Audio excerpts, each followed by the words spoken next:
Bom, pessoal, nós iniciaremos hoje a nossa aula na modalidade remota, fazendo uma pequena introdução à ideia de funções, que faz parte do nosso conteúdo programático dentro desse curso de matemática discreta.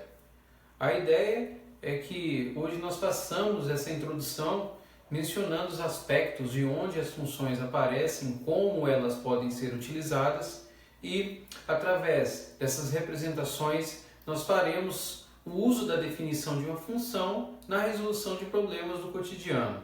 Nós passaremos pela aula de hoje sobre todos esses aspectos e a ideia central é que nós possamos fazer a associação da representação matemática com a sua aplicação na nossa vida normal, na nossa vida cotidiana, ok?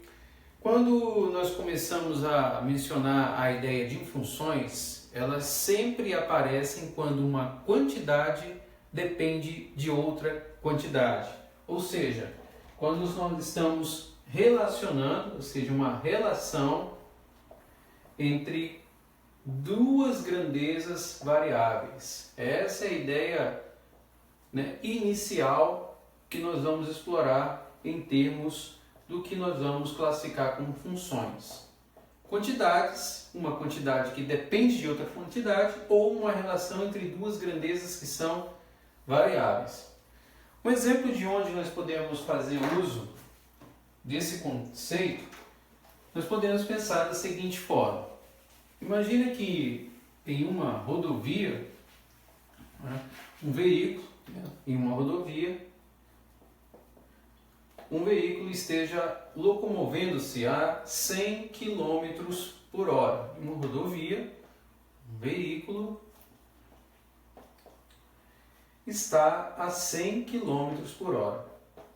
E dessa informação, nós faremos uma tabela relacionando duas grandezas envolvidas nesse fato, nessa condição que está aqui sendo especificada. Imagine então que eu tenho uma tabela que me especifica o tempo decorrido em horas em termos da distância que esse veículo percorreu. Claro, o tempo em horas e a distância dada em quilômetros. Se eu estou mencionando que a velocidade dele é de 100 km por hora, em uma hora ele percorre 100 km, em 1,5 horas ele vai percorrer 150 km, em 2 horas ele vai percorrer 200 km, e assim sucessivamente. Então, o que eu estou estabelecendo aqui é uma relação entre tempo e distância. Vocês podem observar que por essa tabela a distância é uma função do tempo. Eu estou dizendo que a distância depende do tempo. Dessa associação, nós podemos estabelecer uma fórmula que permite expressar esses resultados de forma mais simplificada. Essa fórmula está associando a distância percorrida, que eu vou chamar de D, com o tempo gasto, que eu vou chamar de T. E dessa lei de associação, você tem que a cada hora gasta, ao multiplicar por 100, que é a sua velocidade, você vai estabelecer a sua distância. Ou seja, em outras palavras, eu estou dizendo que eu tenho que a distância é uma função do tempo. E desse fato, nós podemos identificar mais uma relação muito importante, que a distância é uma variável que nós vamos chamar aqui de dependente, uma variável dependente, e o tempo, uma variável que nós vamos chamar de independente.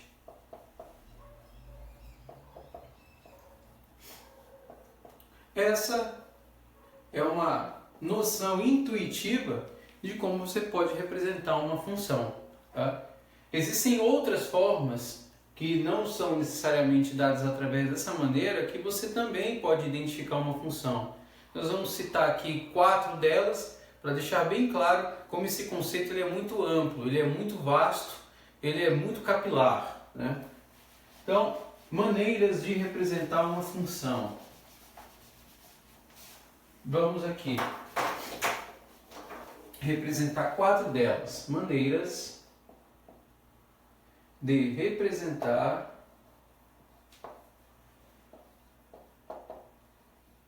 uma função. Quando eu digo, por exemplo, que a área é expressa através da associação do seu raio com a razão do comprimento pelo seu diâmetro, que é dada através dessa letra grega π, eu estou mencionando que a área igual a πr2 é uma associação que associa para cada valor de raio uma área definida. Esse é o caso do exemplo que nós citamos agora há pouco de velocidade, onde a distância é uma função do tempo. Ou seja, essa forma de representar uma função é definida através do que? De uma fórmula, que é o que nós expressamos aqui. A área é uma função do raio. Outra maneira que é muito interessante de você representar uma função, na noção intuitiva também estava incluso, que é a forma de uma tabela. Então, suponha, por exemplo, uma segunda situação, uma tabela, em que eu tenha os dados relativos à população mundial a partir da segunda metade do século XX. Então eu tenho aqui população, vou colocar aqui em milhões, e aqui eu vou colocar do lado direito,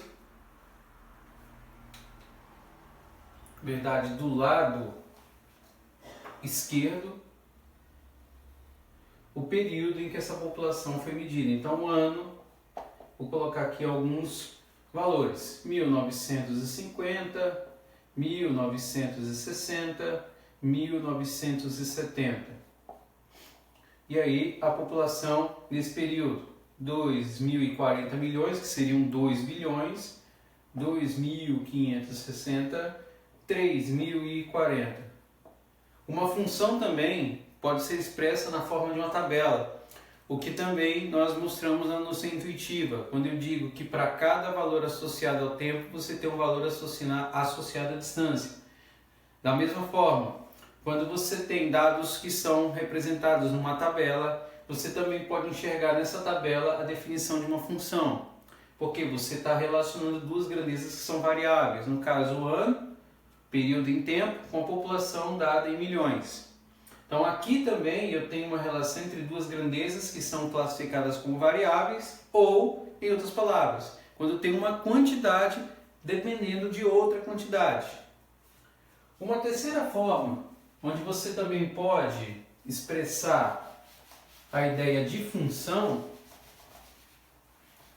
é numa frase. Ou seja, uma frase também pode conter a definição de uma função. Quando eu digo que o custo de envio de uma carta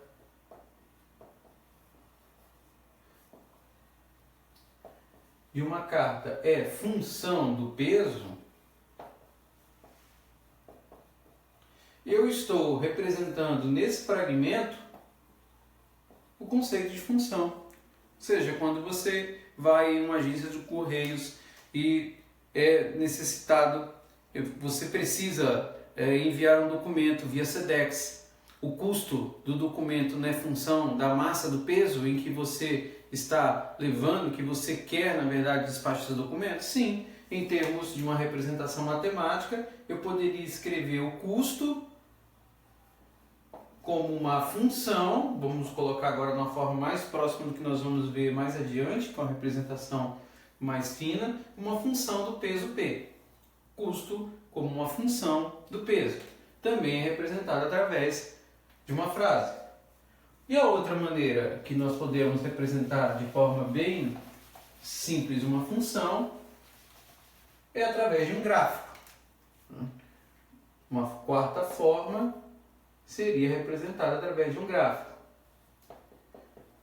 Como o nosso assunto em evidência hoje está relacionado, sobretudo, à pandemia de coronavírus, é natural que muitos de vocês já tenham se deparado com inúmeros gráficos ou tabelas relativos à pandemia, mas podemos também representá-lo como uma ideia de função.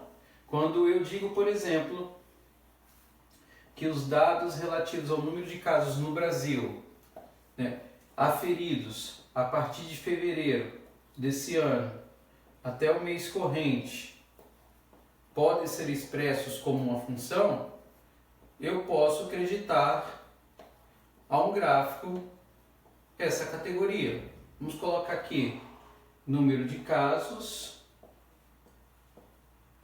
vamos colocar 10 a terceira, que seria em 1000, e representar aqui num gráfico, 20, 40, 60, 80. Ou seja, eu estou relacionando uma quantidade em termos de uma outra quantidade. Aqui, mais uma vez, eu estou trabalhando com a ideia de uma variável independente, que é o tempo, e numa variável dependente, que é o número de casos. E a representação gráfica é algo próximo a isso.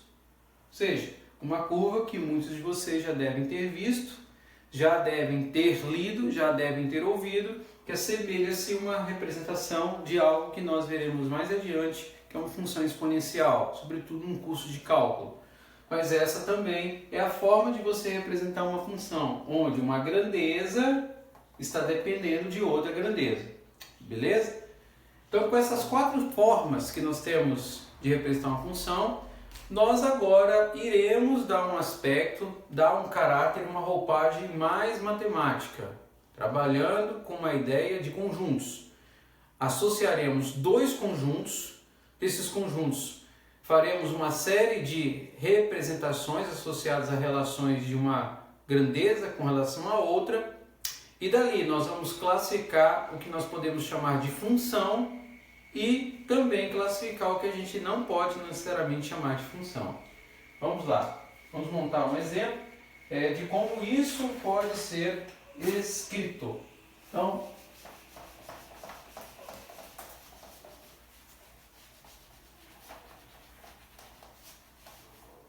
representação através de conjuntos. Representação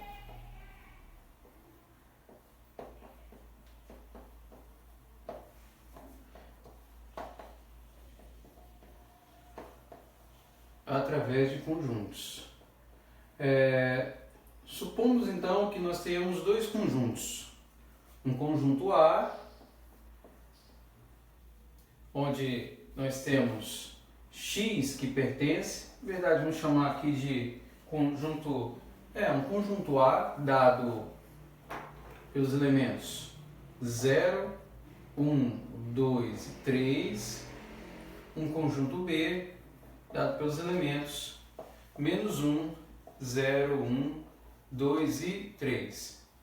Desses 2 conjuntos, nós temos as seguintes relações. Então vamos colocar aqui relação R, em que eu tenho a seguinte associação: x e y, que pertencem ao conjunto A e B, são tais que a primeira lei de associação que eu tenho é dizer que para cada y eu vou associar x mais 1. Como é que é a interpretação dessa expressão? R é uma relação que me diz que para todo x que está associado ao A, onde x pertence a A, e para todo y que está associado a B, onde y pertence a B, tal que eu estou dizendo que y está associando x mais 1. Correto? Disso nós vamos expressar mais outras 3 relações. R, vamos escrever S, T, V e W. S, mesma história, x e y, que pertence a A e B, tal que y² seja igual a x²,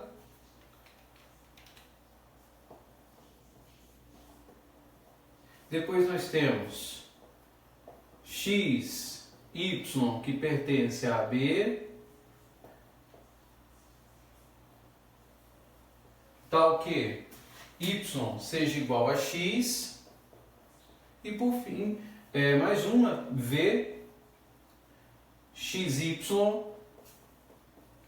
vamos apagar essa última aqui do R, por onde nós vamos começar, xy que pertence a B, tal que y é igual a x menos 1 ao quadrado, menos 1, e a última relação, que eu vou chamar de W, mesma coisa, x, y é um par ordenado de AB,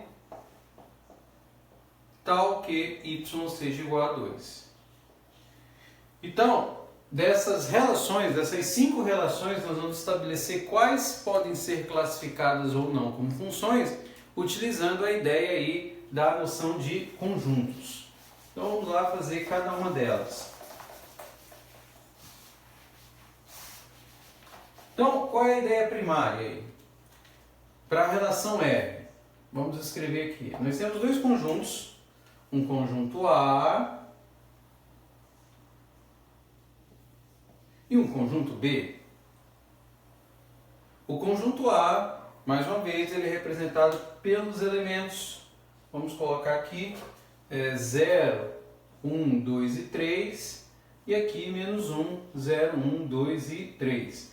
A lei de associação para esse caso é dizer que y é igual a x mais 1. Ou seja, para todo y eu vou associar o x mais 1. Isso significa dizer que quando x for 0, 0 mais 1 eu levo a 1. Quando x for 1 eu levo a 2. Quando x eu levo a 2 vai a 3. Então ficou essa associação. Então ficou o elemento 3 sem estar associado a ninguém. Vamos fazer o S. Mesma história. Vamos tentar colocar todos aqui. Então, mesma coisa. 0, 1, 2 e 3. Menos 1, 0, 1, 2 e 3. No segundo caso, nós temos lá que y ao quadrado é igual a x quadrado. Então, esse caso aqui é um pouco mais interessante, porque eu vou elevar o meu x ao quadrado e depois extrair a raiz desse elemento. Por que raiz, já que eu estou falando em potência? O que eu quero dizer com isso é o seguinte: se eu pensar numa tabela aqui, do tipo x e y, quando eu elevo x ao quadrado, 0 ao quadrado é 0, então daqui eu vou ter que y ao quadrado seria igual a 0, portanto o y seria igual a raiz quadrada de 0, e retorna para nós 0. Seguindo esse mesmo raciocínio, quando eu trabalhar com o segundo número, que é 1, 1 ao quadrado é 1, porém, quando eu extrair a raiz quadrada de 1, ela pode me gerar um resultado tanto positivo quanto negativo.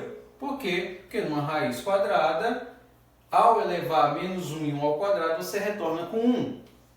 Da mesma forma, isso vai acontecer com os outros valores, tanto com 2 quanto com 3. Você vai ter um resultado positivo e o seu simétrico negativo. Então, 1 pode ser menos 1, como também pode ser 1, assim como, vamos aqui, 2 e 3, eles podem ser mais ou menos 2 e 3 mais ou menos 3.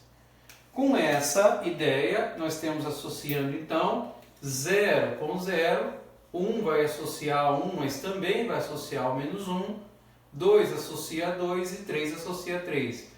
Ah, mas o 2 também está associado a menos 2 e 3 está associado a menos 3. Mas eu não tenho esses elementos partindo, indo para o meu conjunto B. Ok? Então é desse modo que nós podemos representar esse conjunto. Daqui nós vamos agora fazer os casos T e V. Vamos ver se dá para colocar aqui, acho que ainda dá para escrevê-los. Vamos fazer aqui, apertar um pouquinho e fazê-los. 0, 1, 2 e 3. Menos 1, 0, 1, 2 e 3. Menos 1, 0, 1, 2 e 3. Então, a terceira associação é y igual a x. Então, para y igual a x, vamos escrever aqui. nós temos que 0 leva a 0, 1 leva a 1, 2 leva a 2 e 3 leva a 3. Vamos fazer mais uma aqui, RS, essa aqui é a relação T. Vamos colocar aqui a relação V, cabe aqui ainda. Então, vamos lá com a relação em V.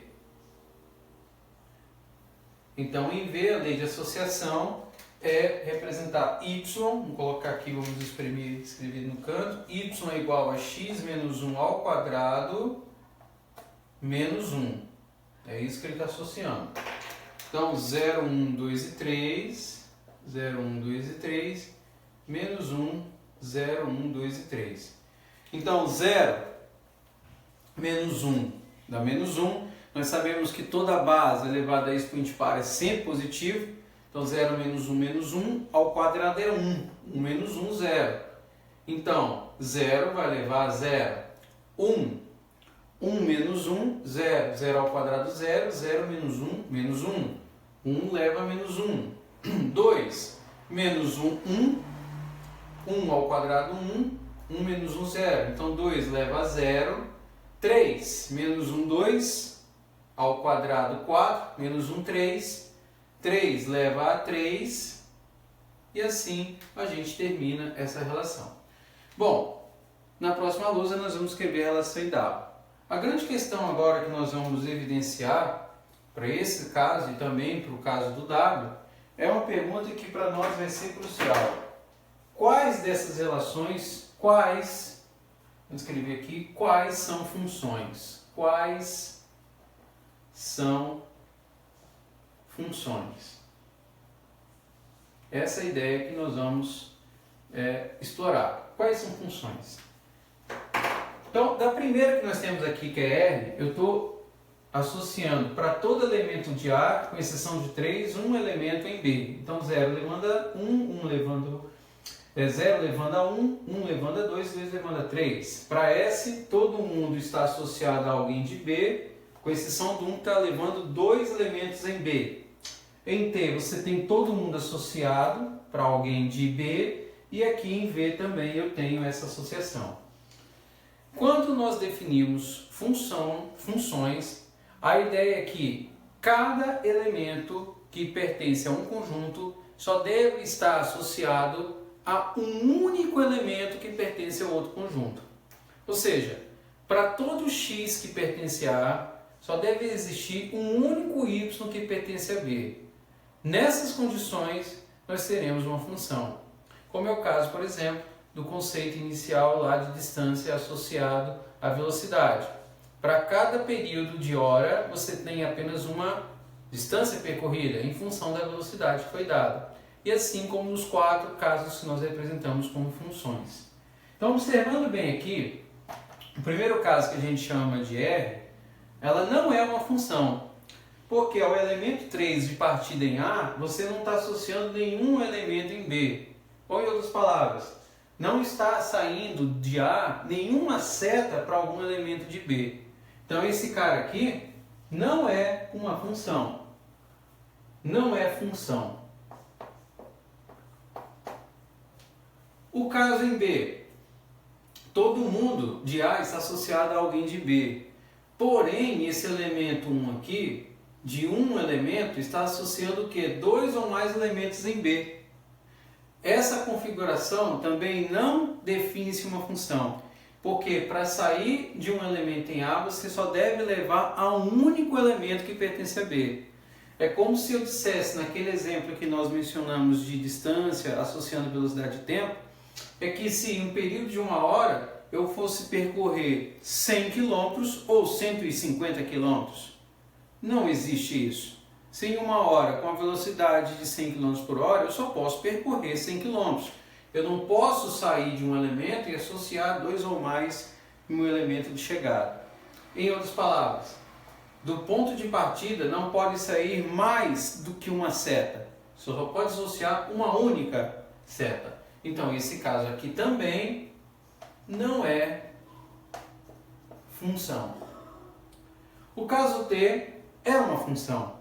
Porque para todo elemento que está associado a A, você só está levando a um único elemento que pertence a B.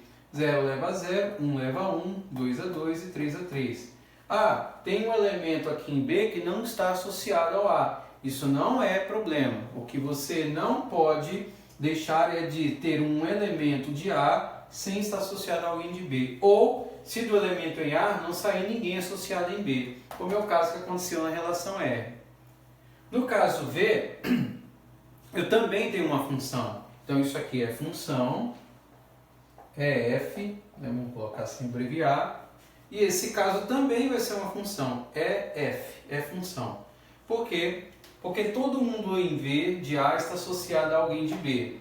Tá, eu tenho dois elementos de A que estão levando a um mesmo elemento em B, como é o caso aqui do 1, que está associado ao menos 1, do 0 que está associado ao 0 e do 2 que está associado ao 0. Isso pode configurar a função. O que não pode é o caso oposto, onde de um único elemento você sai dois ou mais elementos. Então aqui também é uma função. Ok? Então está clara a distinção? Função é quando eu tenho associado para cada elemento de A um único elemento que pertence a B.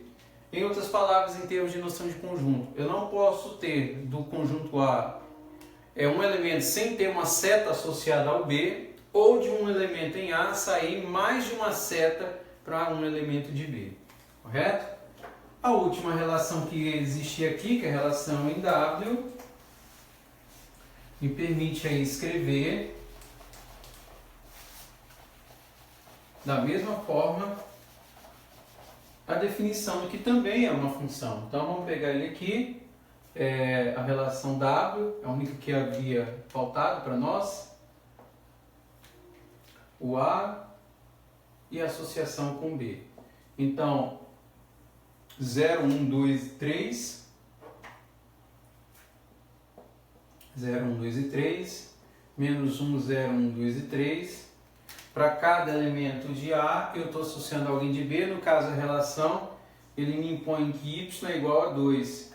Então, ele está dizendo que para todo elemento de x, independente do que está em x, eu vou sempre levar a quanto? A 2. É isso que essa relação me expressa.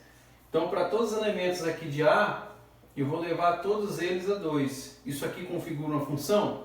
Configura uma função. Não tem nenhum elemento de A sem estar associado a alguém de B, e todo elemento de A tem um elemento correspondente em B. Correto? Então, essas relações aí, essa relação também constitui uma função. Então, dessa definição, dessa representação em conjuntos, nós podemos escrever a seguinte definição do que é uma função. Então vamos pensar dessa forma que uma função é uma relação onde você tem dados, dois conjuntos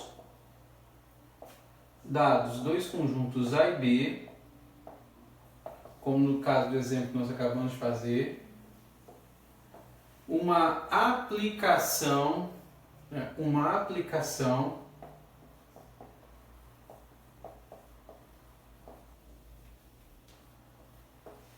de A em B é uma função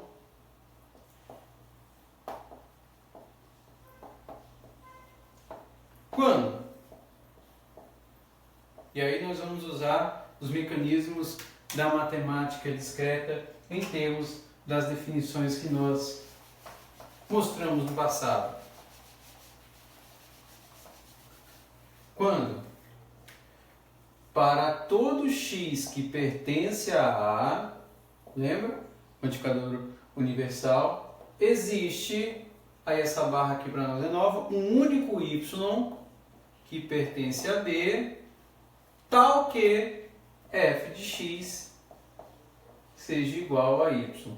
Em outras palavras, você também pode escrever xy que pertencem a f. Correto?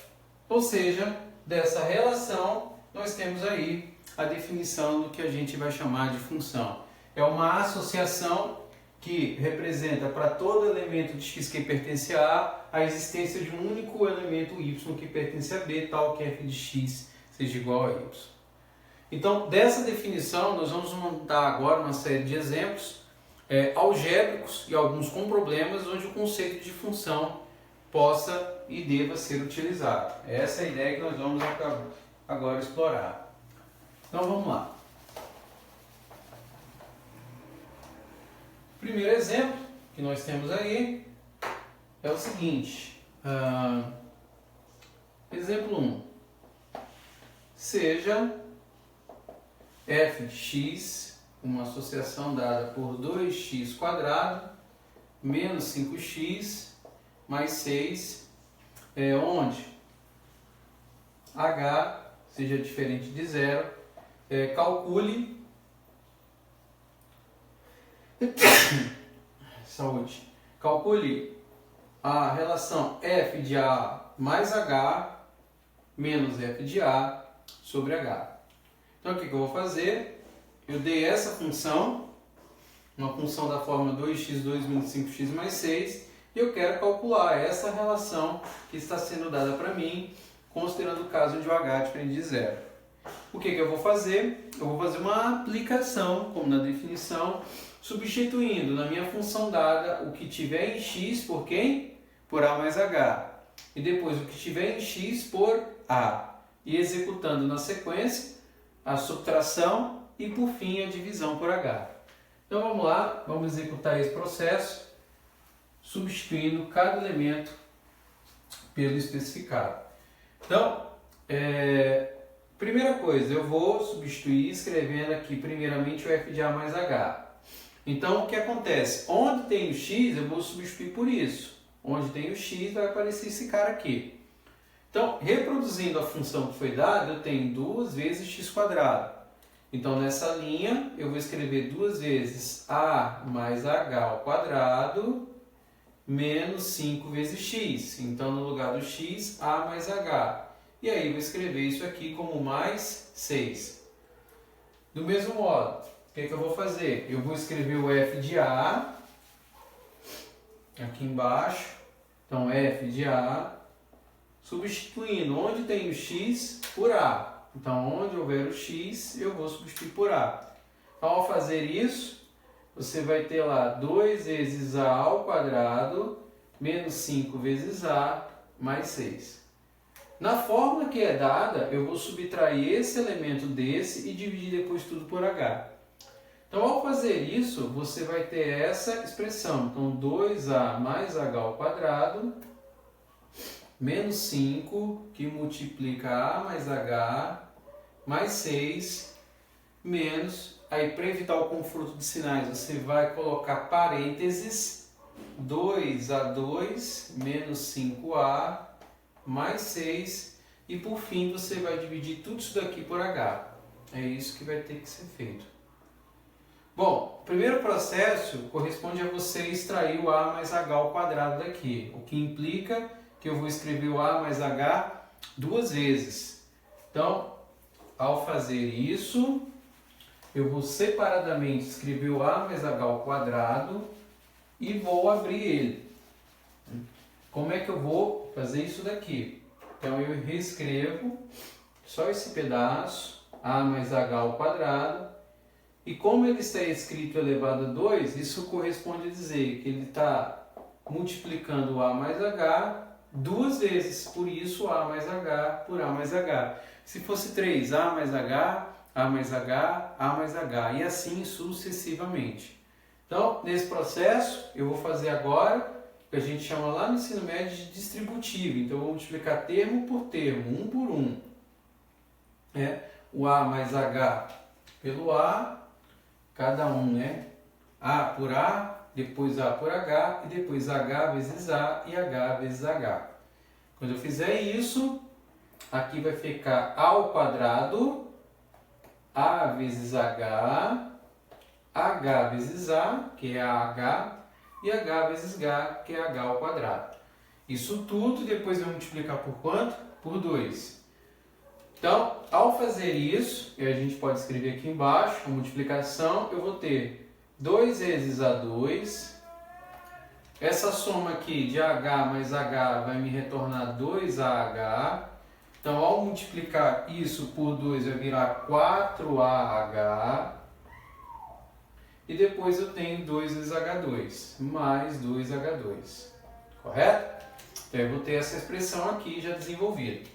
Então na sequência, eu vou agora continuar a expressão com os outros elementos que eu tenho no processo. Então vai ficar menos 5A, menos com mais é menos 5H, mais 6, e agora nós vamos tirar daqui do parênteses o 2A2, vai ficar menos 2A2, menos com menos mais, então mais 5A, vamos escrever aqui, e depois menos com mais, menos 6.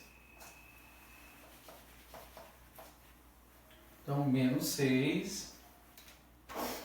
E tudo isso, no fim, vai dividir por quanto? Por H. Então, daqui, o que eu posso fazer? Cancelar alguns elementos. Então, eu posso cancelar o menos 6 com mais 6, o 5A positivo com 5A negativo, e o 2A2 negativo com 2A2 positivo. Então, me restaram este e este termo. Então, juntando todos eles aqui, você vai ter 4AH, 2H2 e o menos 5H. Tudo isso dividido por H. O que eu posso observar aqui é algo que em matemática é muito usado, que é a representação de termos que você pode colocar em evidência. Então isso indica o seguinte, que se eu posso colocar em evidência, eu posso escrever eles em destaque. Então em H eu separo aqui, posso escrever como colchetes ou parênteses, e expresso H como 4A, aqui como 2 vezes H, por quê? Porque H vezes H é H ao quadrado, e aqui menos 5. E divido tudo isso aqui por H.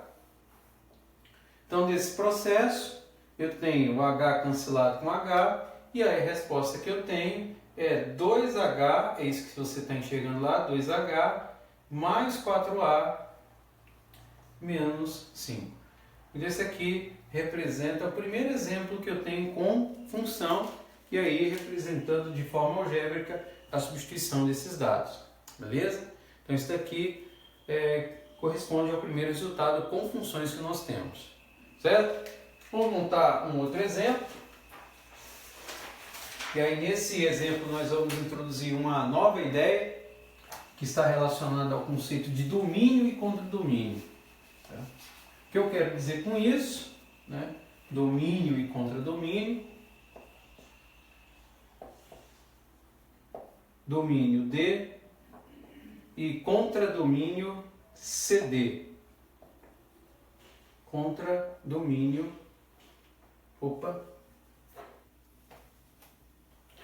CD. O domínio corresponde ao conjunto de todos os valores de x que pertencem ao conjunto A. E o contradomínio, o conjunto de todos os valores de y que pertencem a B.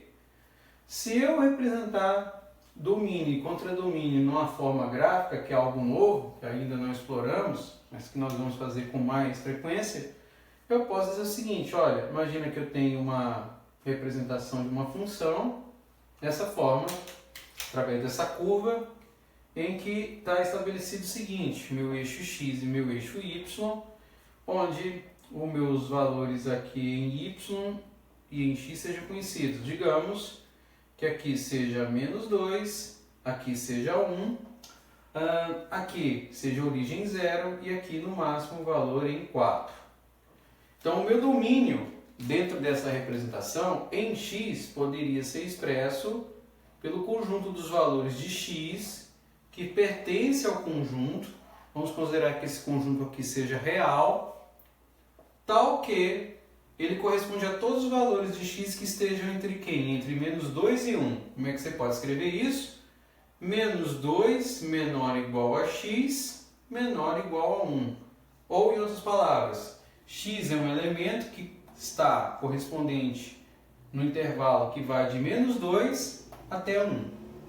E o y, seria o meu contradomínio, eu poderia expressar de forma similar, como y, que pertence aos reais, tal que y é um valor que é maior ou igual a 0 e menor ou igual a 4.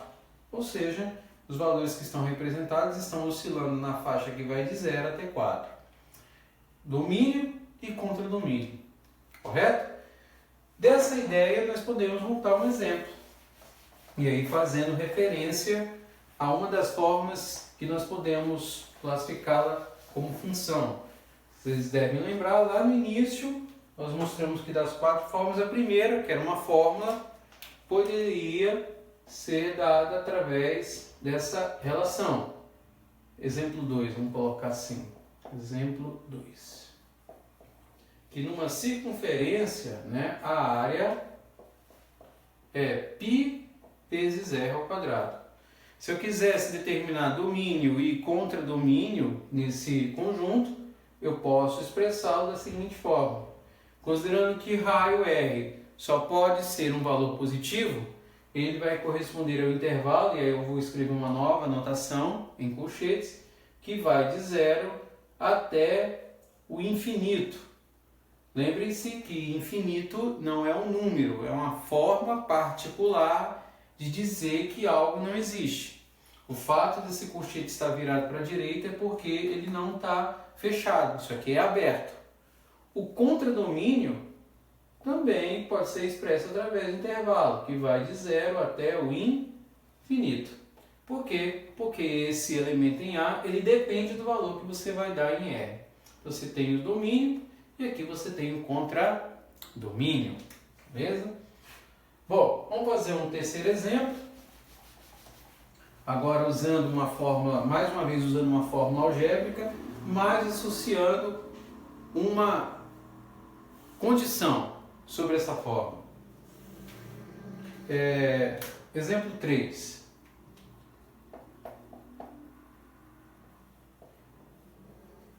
Encontre uma fórmula, vamos pensar assim, encontre uma fórmula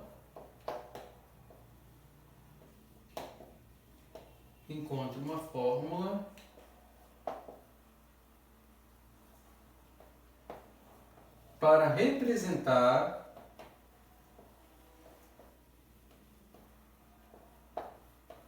o volume de ar que é inflado para um balão esférico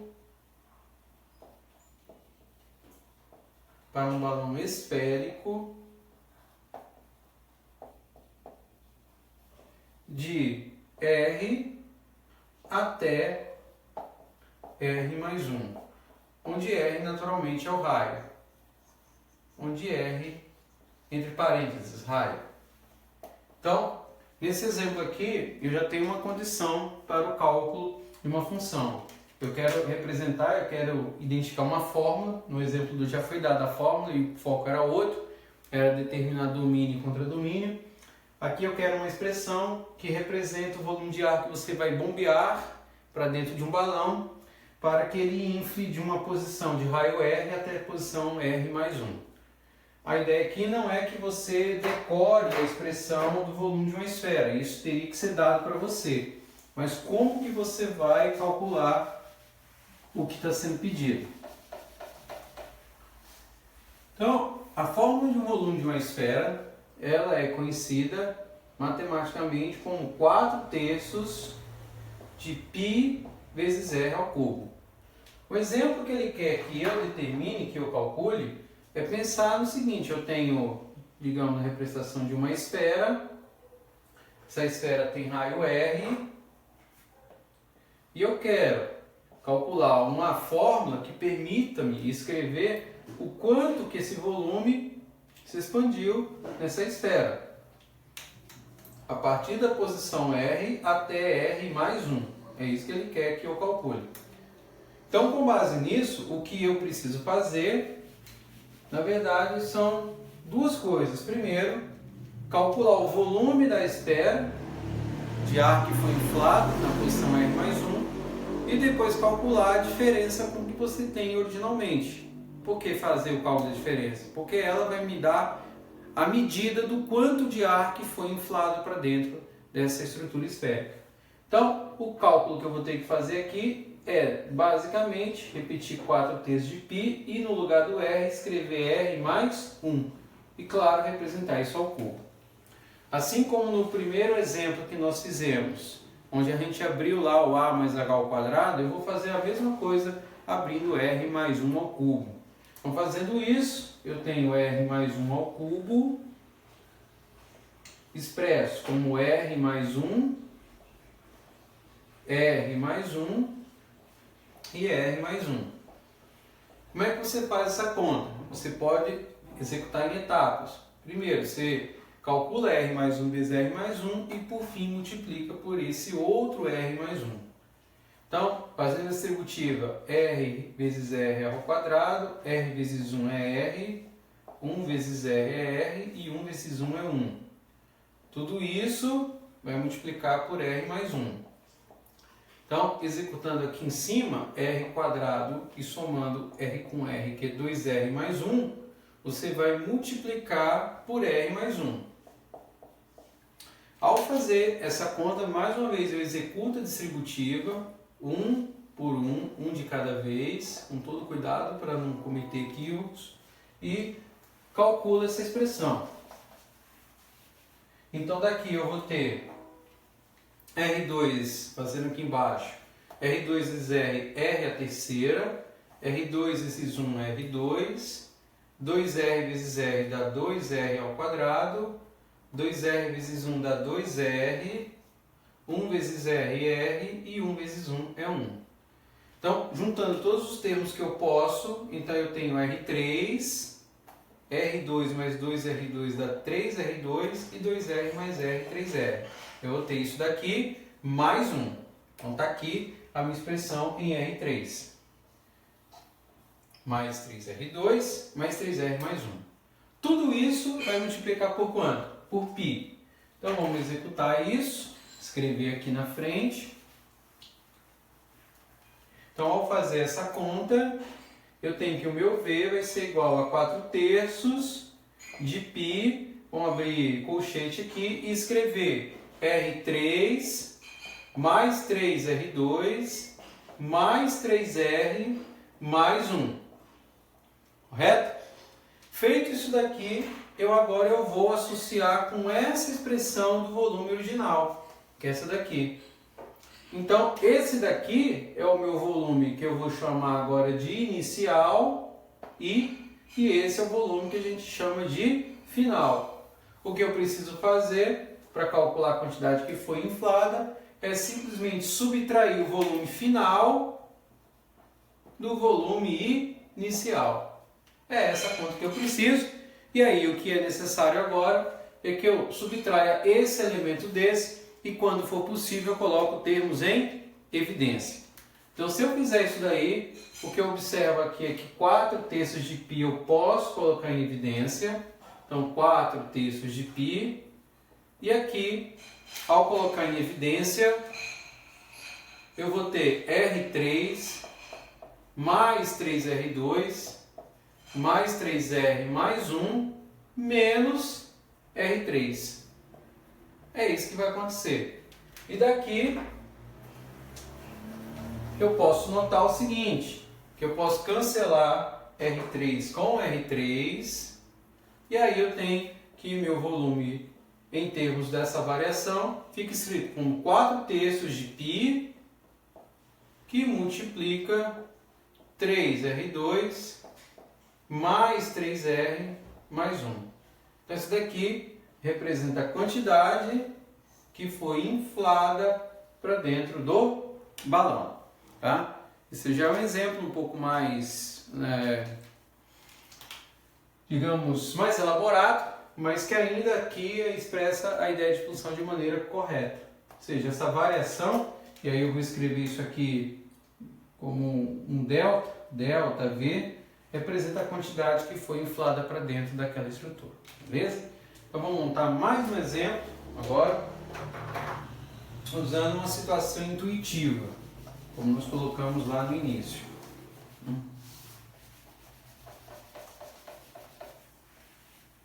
Então seria exemplo 4 agora. Então vamos pensar no exemplo 4 de forma intuitiva. Abertura de uma torneira em um dia ensolarado. Abertura de uma torneira em um jardim, de uma torneira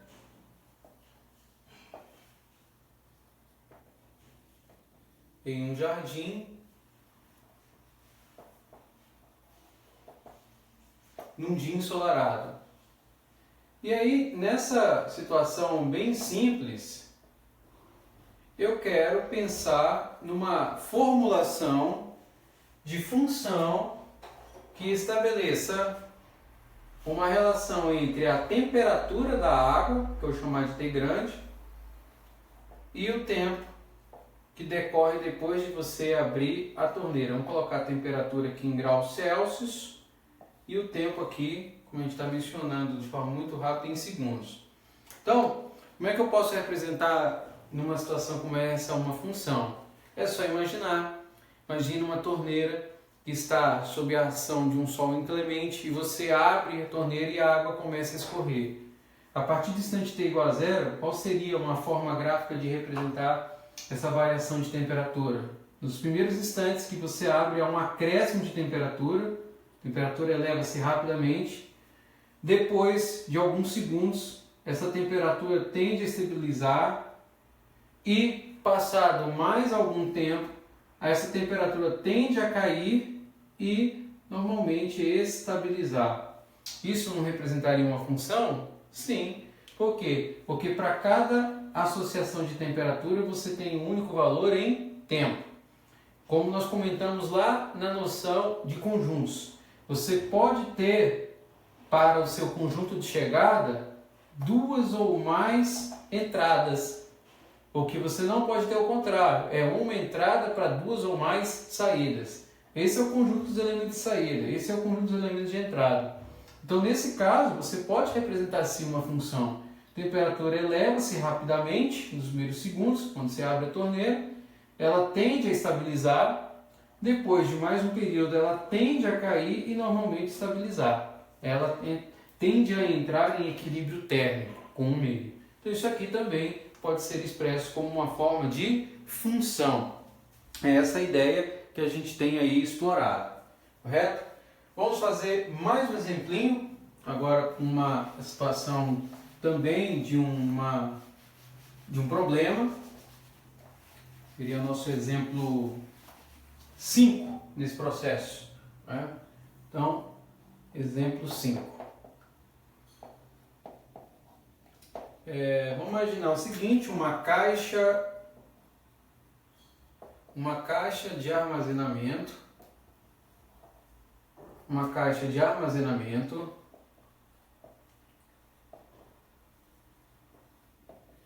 aberta na tampa,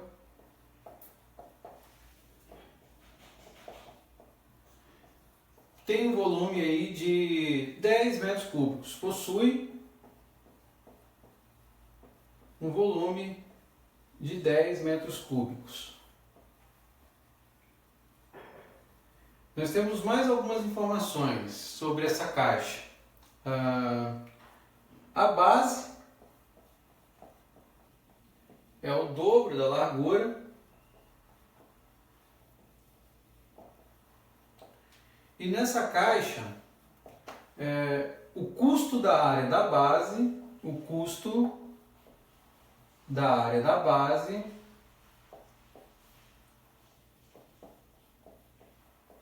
é de R$10 o metro quadrado, e o custo das laterais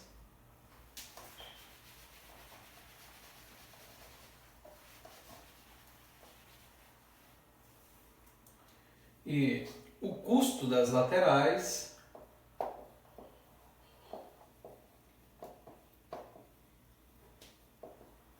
R$6 o metro quadrado. Nesse exemplo, eu quero encontrar uma expressão de custo em função do lado dessa caixa. Encontre uma função de custo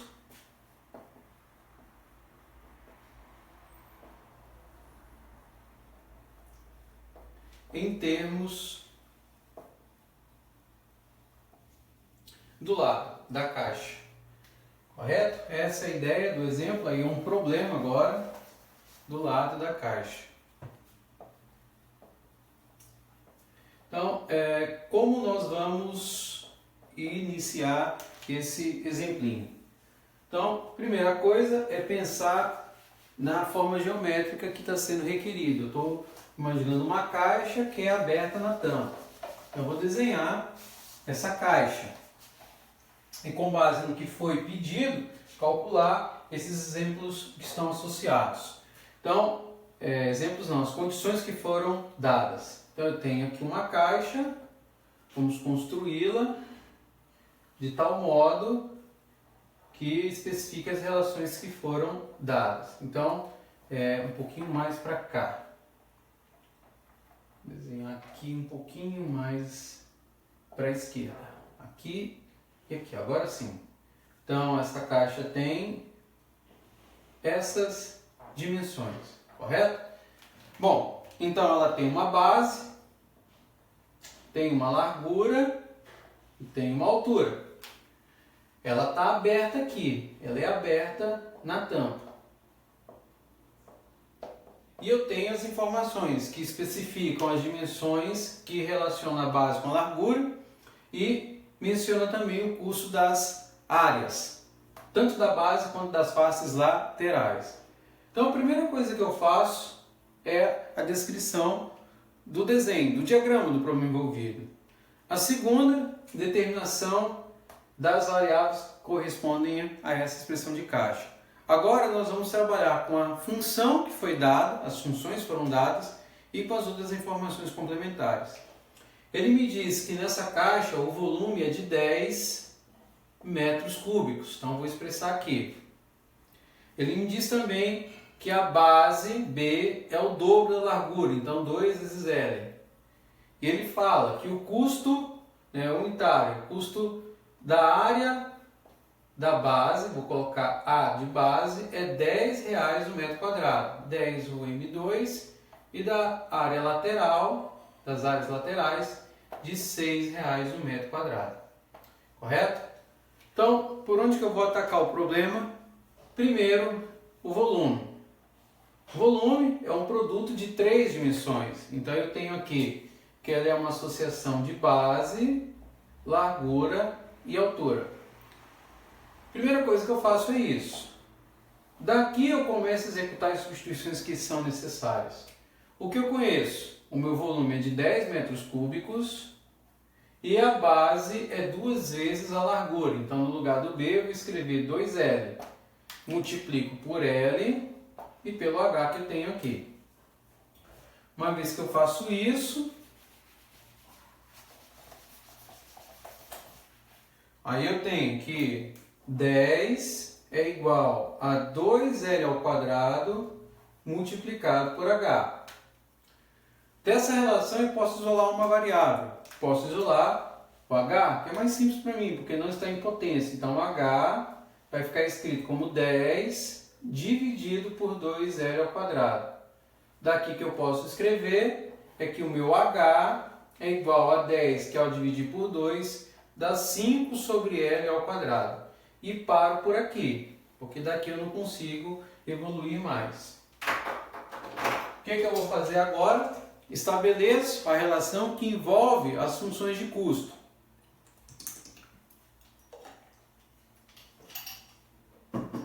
Como eu vou escrever isso? O custo, ele dá em função da área da base e das áreas laterais. Então eu tenho o seguinte, olha, reproduzindo de novo o exemplo da caixa para ficar mais fácil, o diagraminha aqui, para ficar mais fácil o que eu vou executar. Pensando aqui na nossa caixa. A área da base é R$10 o metro quadrado. Então é 10 que vai multiplicar o quê? A base.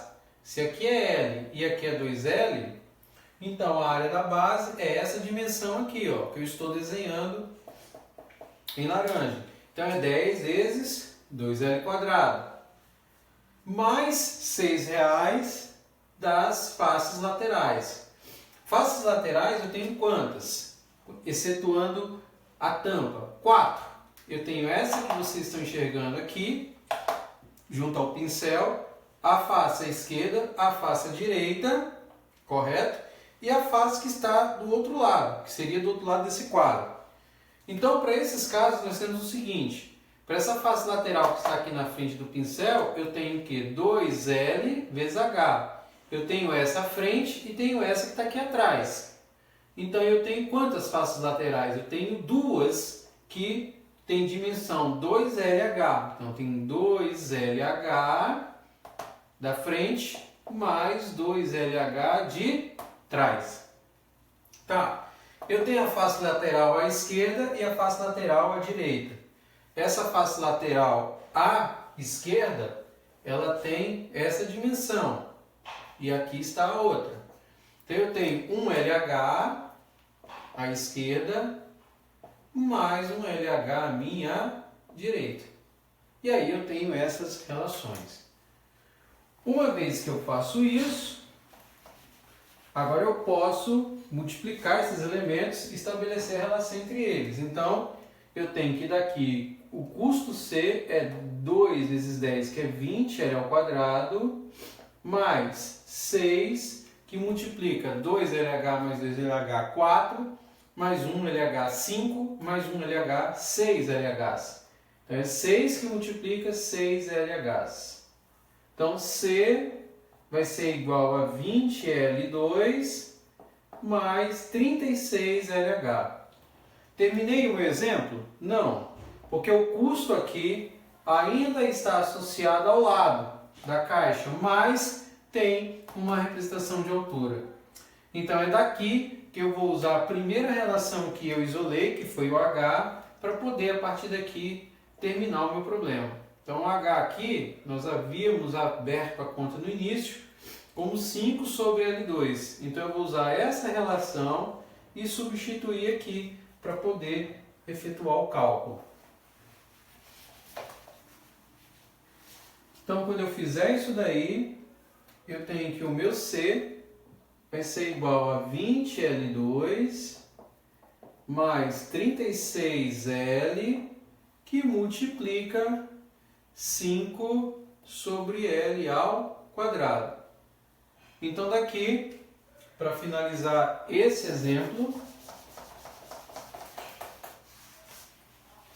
eu tenho que o meu custo vai ser expresso como 20L2 mais 36 vezes 5, fazendo as contas dá 180.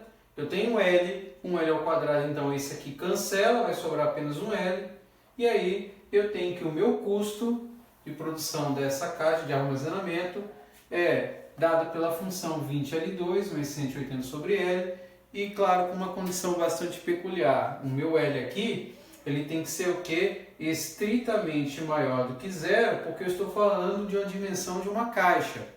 A gente sabe que divisão por zero não existe, então eu não poderia ter esse valor simplesmente L diferente de zero, porque aqui eu estaria contemplando valores negativos. Como nesse caso eu estou mencionando que é a dimensão de uma caixa, então L só pode ser apenas positivo. Com isso, então, a gente fecha uma série aí de 5 exemplos, associando com as ideias de funções. Nas próximas aulas, nós vamos explorar um pouco as ideias de domínio, contradomínio, executar um teste gráfico, chamado teste da reta vertical, e mencionar aí algumas características específicas das funções, que são as funções injetivas, sobrejetivas e injetivas, e propriedades, como a composição de funções, as funções inversas e as funções compostas. Então, essa é a primeira aula relativa a funções. Nós temos uma lista da qual nós vamos trabalhar os exemplos, mais adiante nós faremos a correção deles numa outra oportunidade. Então, com isso a gente finaliza essa aula.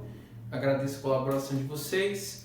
E se curtiu, dá aquele joinha, se inscreve no canal. Façam contribuições, colaborações, comentem para que a gente possa sempre aprimorar e trazer sempre um conteúdo legal para vocês, beleza? Muito obrigado, valeu!